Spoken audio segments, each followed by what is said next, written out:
আসসালামু আলাইকুম dear friends, আশা করি সবাই ভালো আছেন। তো হাজির হলাম আরেকটি নতুন ভিডিও নিয়ে। তো দেখতে পাচ্ছেন এখানে আমাদের কাছে চাইনিজ শিনজি ব্র্যান্ডের একটি পিএলসি, তার পাশে রয়েছে H5U ইনোভেন্স পিএলসি এবং আরও রয়েছে প্যানাসোনিক কোম্পানির FPX সিরিজের পিএলসি এবং সেই সাথে ডেল্টা HMI, উইনভিউ HMI এবং আরও অনেকগুলো HMI রয়েছে আমাদের কাছে। সবগুলো দেখানো সম্ভব হচ্ছে না। দেখতে পাচ্ছেন একটি রয়েছে লোগো পিএলসি।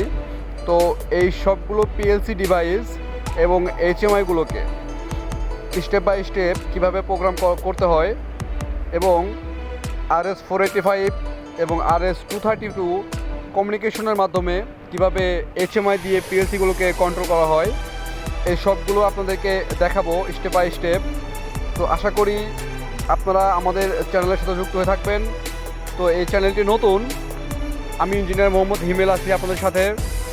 আমাদের এই চ্যানেলে এখনই সাবস্ক্রাইব করুন এবং বেল আইকনটি বাজিয়ে রাখুন, যেন পরবর্তী ভিডিও আপলোড করার সাথে সাথে আপনি ভিডিওটি পেয়ে যান। আসলে অটোমেশন ইঞ্জিনিয়ারিংয়ের জন্যে সবার প্রথম দরকার ধৈর্য এবং দরকার আগ্রহ।